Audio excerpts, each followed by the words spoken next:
नमस्कार। BSc part third के physical chemistry के चैप्टर स्पेक्ट्रोस्कोपी में आज हम pure rotational Raman spectra of diatomic molecule की स्टडी करेंगे। द्विपरमाणु अणुओं के विशुद्ध रमन स्पेक्ट्रा या pure rotational Raman spectra of diatomic molecules.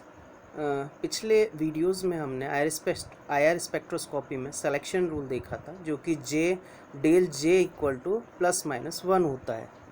इसके विपरीत यानी इसके अपोजिट अगर हम रमन स्पेक्ट्रा में सिलेक्शन रूल देखें, जो कि हमने लास्ट वीडियो में देखा था, तो रमन स्पेक्ट्रा के लिए सिलेक्शन रूल होगा 0 और ±2 और ±3। तो इसमें यानी डेल जे इक्वल टू हमारा 0 और ±2 है। तो इसमें जब डेल जे इक्वल टू 0 हो तो जो स्कैटर्ड रेडिएशन की आवृत्ति है वो आपतित विकिरण की आवृत्ति के समान होती है। ऐसे स्कैटरिंग को हम ऐसे प्रकीर्णन को हम रैले प्रकीर्णन कहते हैं। तो पिछले वीडियोस में हमने जो रमन स्पेक्ट्रोस्कोपी में रमन स्कैटरिंग देखी थी, प्रकीर्णन देखा था। वो तो प्रकीर्णन से 3 तरह की लाइनें हमें मिलती हैं: रैले लाइन, स्टॉक लाइन और एंटी स्टॉक लाइन। तो रैले लाइन हम किसे कहेंगे? जब आपतित विकिरण की आवृत्ति परावर्तित विकिरण स्कैटर्ड विकिरण की या प्रकीर्णित विकिरण की आवृत्ति के समान होती है तो हमें रैले लाइन मिलती है। तो जब डेल जे इक्वल टू यानी डेल्टा जे इक्वल टू 0 हो, उस स्थिति में रैले प्रकीर्णन या रैले लाइनें मिलती हैं।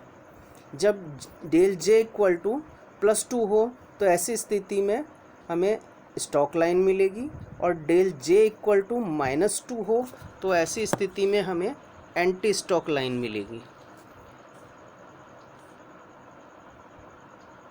अब हमने स्पेक्ट्रोस्कोपी की स्टार्टिंग में रिजिड रोटेटर के लिए एनर्जी लेवल देखा था।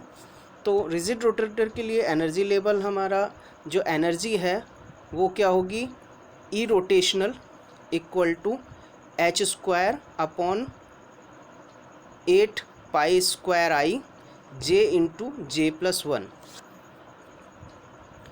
और अगर हम न्यू बार देखें तो न्यू बार एवरेज फ्रिक्वेंसी जो हमारी न्यू बार जो है वो होगी h upon 8π² IC j into J+1।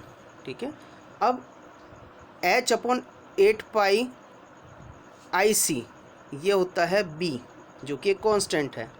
तो न्यू बार इक्वल टू हो गया हमारा BJ J+1 सेंटीमीटर इनवर्स, यानी यहाँ b इक्वल टू है हमारा h अपॉन 8π² IC।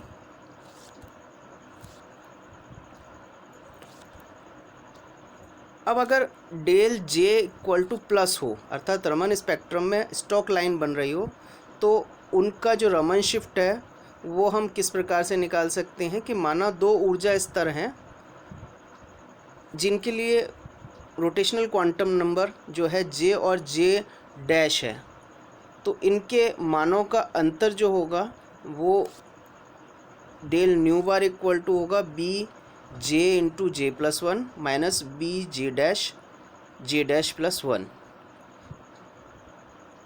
अब यहाँ हम जो डेल जे है, दोनों का अंतर जो है वो +2 ले रहे हैं। तो इसका मतलब जो डिफरेंस होगा उसके आधार पर हम कहेंगे कि del B nu bar equal to BJ'+2 J'+3 माइनस BJ' इंटू J'+1। यानी यहाँ हम देख रहे हैं कि +1 से +2 और +3 यानी +2 का डिफरेंस है।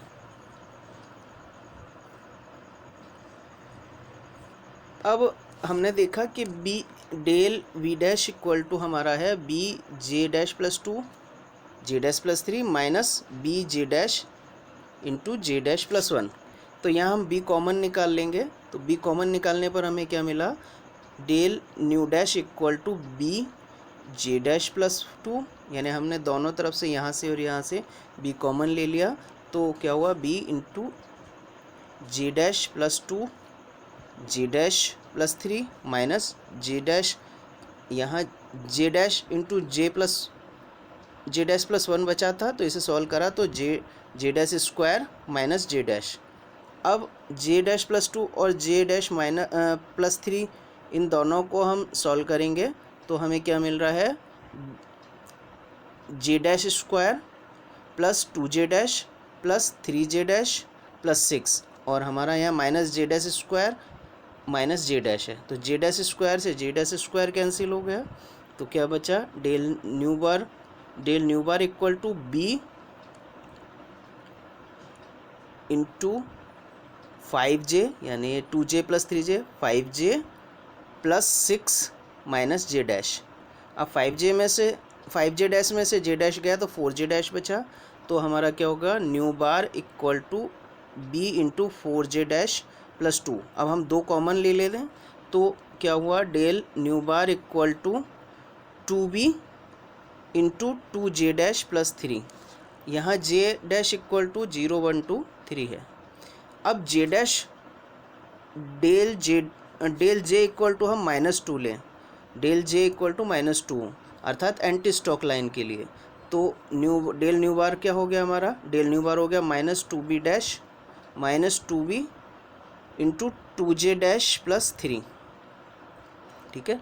और अगर स्टॉक लाइन हो तो उसके लिए डेल जे इक्वल टू +2 हो गया, डेल जे इक्वल टू +2, तो स्टॉक लाइन मिल रही है, इसके लिए del nu bar equal to हो गया +2b 2j डैश प्लस 3, अर्थात हम ये कह सकते हैं कि del nu bar equal to क्या हो गया, +-2b 2j प्लस 3, यहाँ j इक्वल टू हमारा 0 1 2 3 है।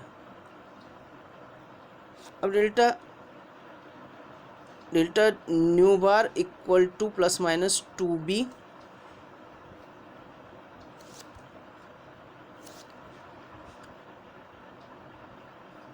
2j प्लस 3 अभी हमने देखा, इस यहाँ जे इक्वल टू 0 1 2 3 है, तो किसी रमन लाइन की तरंग संख्या हमें निकालनी है, तो तरंग संख्या क्या होगी, delta nu bar equal to delta nu bar excited plus delta nu bar, ठीक है। तो यहाँ डेल्टा न्यू बार एक्साइटेड जो है उत्तेजित विकिरणों की तरंग संख्या है, तो हम यहाँ डेल्टा न्यू बार की वैल्यू रख देते हैं, तो डेल्टा न्यू बार की वैल्यू रखने पर हमें क्या मिलेगा, nu bar equal to nu bar excited +-2b 2j plus 3।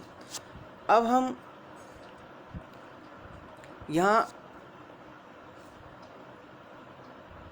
देखें कि अगर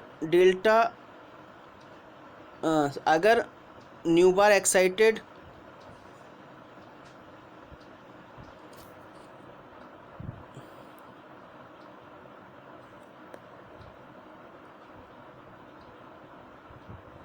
हम यहाँ देखें कि अगर पहली कंडीशन में देखें हम किसके लिए, जब स्टॉक लाइन के लिए क्या होगा, स्टॉक लाइन के लिए nu bar Stokes equal to क्या होगा, nu bar excited -2b into 2j plus 3, अर्थात हम ये कह सकते हैं कि न्यू बार एक्साइटेड से कम तरंग संख्या वाली लाइनें स्टॉक लाइनें होंगी, और अगर न्यू बार एक्साइटेड से अधिक तरंग संख्या वाली लाइनें हैं तो वो एंटी स्टॉक लाइन कहलाएंगे, अर्थात nu bar anti Stokes equal to nu bar excited +2b into 2j plus 3, यानी अगर न्यू बार एक्साइटेड से लाइनों जो न्यू बार एक्साइटेड से न्यू बार एंटी स्टॉक की फ्रीक्वेंसी ज़्यादा होगी, तरंग संख्या ज़्यादा होगी,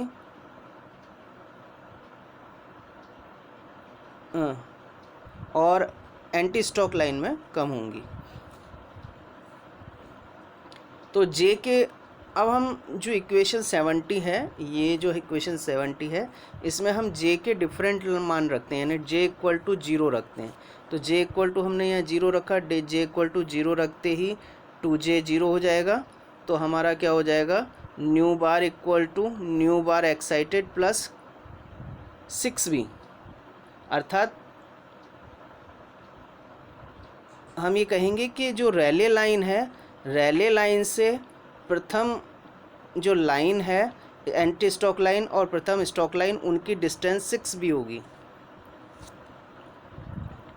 अब अगर हम j इक्वल टू 1 रखें,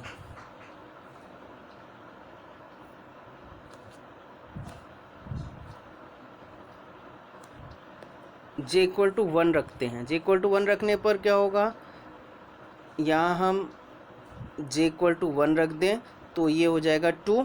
तो हमारा क्या होगा, nu bar equal to nu bar excited plus minus 2b 2 + 3, अर्थात nu bar excited plus 10b हो जाएगा।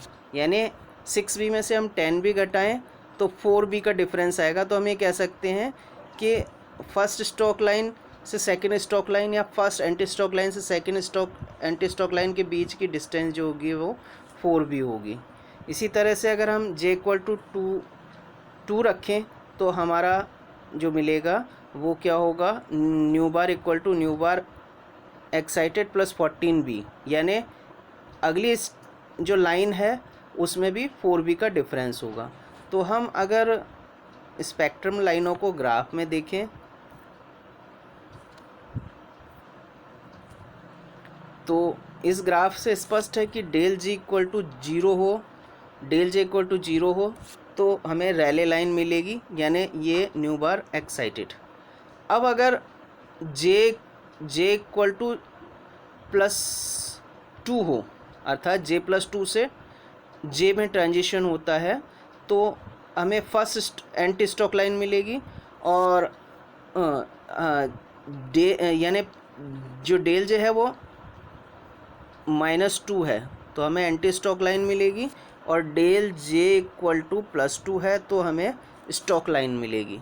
और हमने अभी देखा कि रैले लाइन से फर्स्ट एंटी स्टॉक लाइन ये वाली या फर्स्ट एंटी स्टॉक लाइन ये वाली, इन दोनों के बीच की डिस्टेंस जो है रैले लाइन से वो 6 भी होगी, और प्रत्येक रमन रेखा की जो दूरी है वो 4 भी होगी, यानी ये 4 भी होगी, ये 4 भी होगी, ये भी 4 भी होगी, इसी तरह से ये भी 4 भी होगी, ये भी 4 भी होगी, ये भी 4 भी होगी।